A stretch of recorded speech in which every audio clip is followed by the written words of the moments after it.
I want to play Ron Wyden talking about how RFK is apparently putting money above the health and safety of children. Oh my gosh, what a bastard. He doesn't care about children's safety and health. Watch. That Mr. Kennedy has embraced conspiracy theories, quacks, charlatans, especially when it comes to the safety and efficacy of vaccines. He has made it his life's work to sow doubt and discourage parents from getting their kids life-saving vaccines. It has been lucrative for him and put him on the verge of immense power. This is the profile of someone who chases money and influence wherever they lead, even if that may mean the tragic deaths of children. So, Jason, I'd just like to, on the topic of placing money above the health and safety of children, I'd like to just go through some of Senator Wyden's donors. Nice.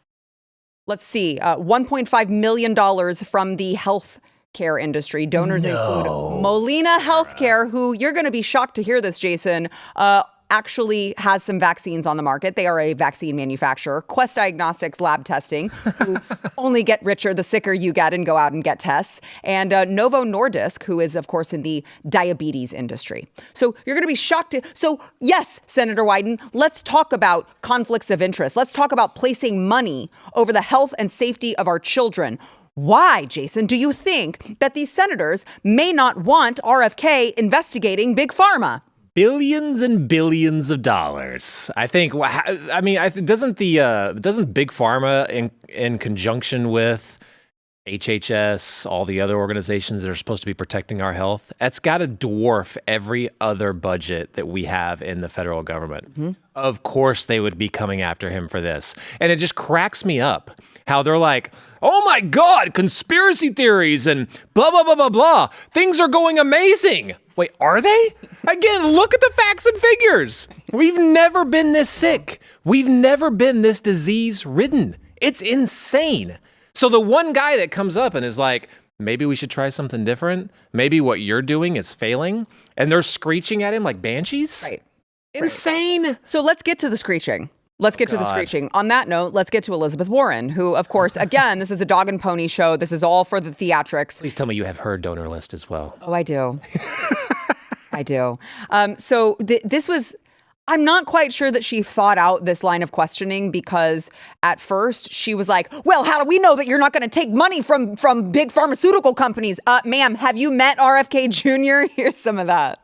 Commit that when you leave this job, you will not accept compensation from a drug company, a medical device company, a hospital system, or a health insurer for at least 4 years, including as a lobbyist or a board member.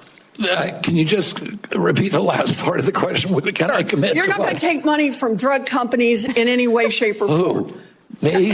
Yes, you. Oh, yeah, I'm happy to commit to that. Okay, good. That's what I figured. I said it's an easy question to start with. And I think you're right on this. I don't think any of them want to give me money, by the way.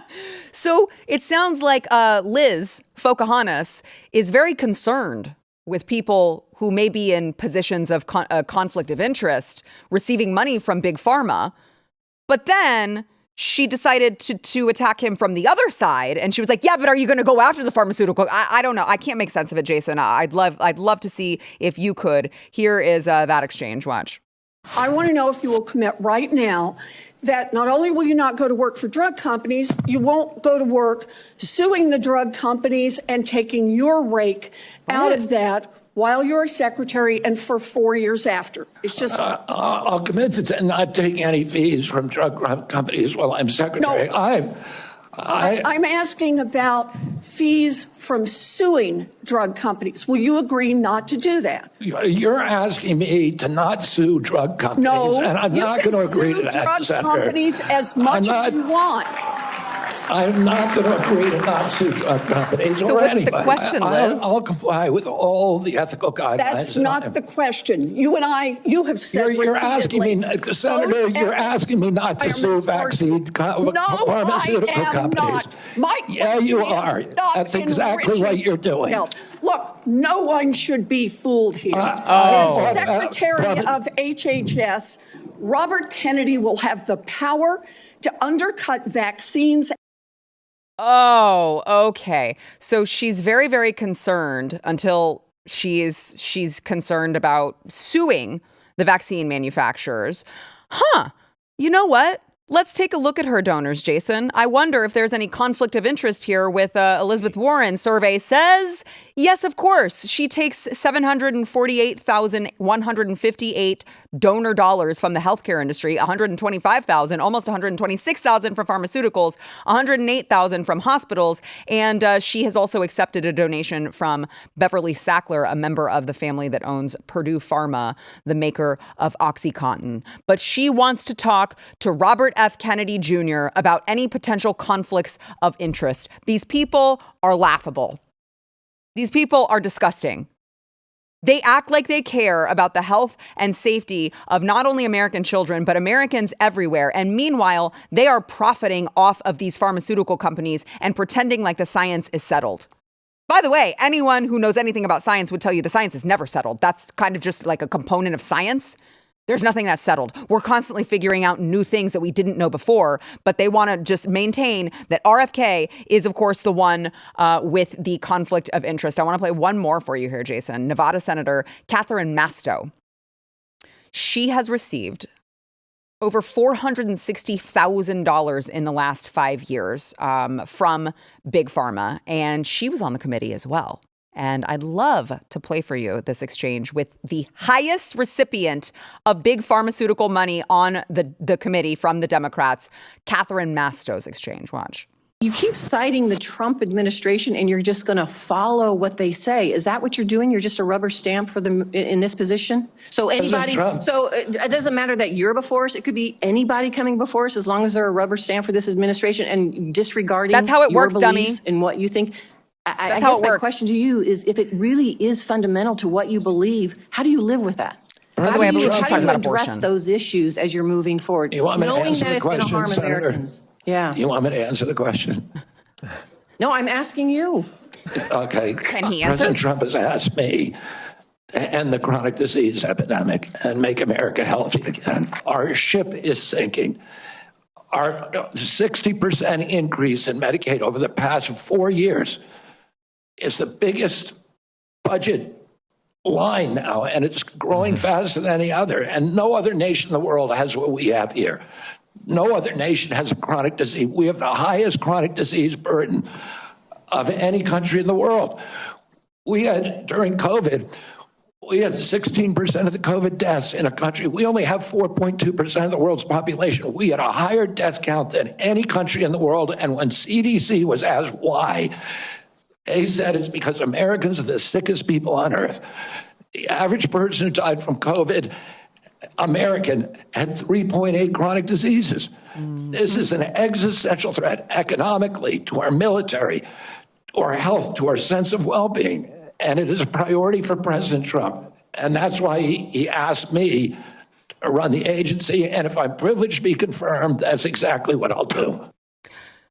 Well, first of all, Catherine, all of these people serve at the pleasure of the president. So yes, he will be following President Trump's guidance because that's kind of how this works. He's his boss. But secondly, let's pull up just a full scope of who she has received money from. $2.7 million in her time there from the healthcare industry. And Humana, okay, health insurance company, Grail, a cancer company, Regeneron Pharmaceutical, they do the monoclonal antibodies, Pfizer, you know who they are, and HCA Healthcare, among others. So you tell me who you trust in the quest for truth, okay? A man who has dedicated his life to uncovering why America is so sick, and a man, by the way, who in doing so had his entire family turn their backs on him because they couldn't stand that he was going against the grain. So who do you trust? An independent broker here who's just trying to get to the root cause, or a bunch of lapdogs for Big Pharma going in there knowing that they have a job to protect some of their highest donors? Who do you trust in this battle for truth, Jason?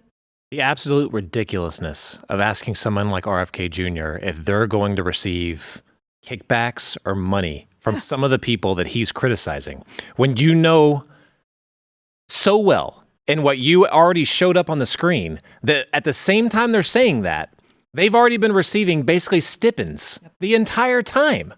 That is borderline evil behavior right there.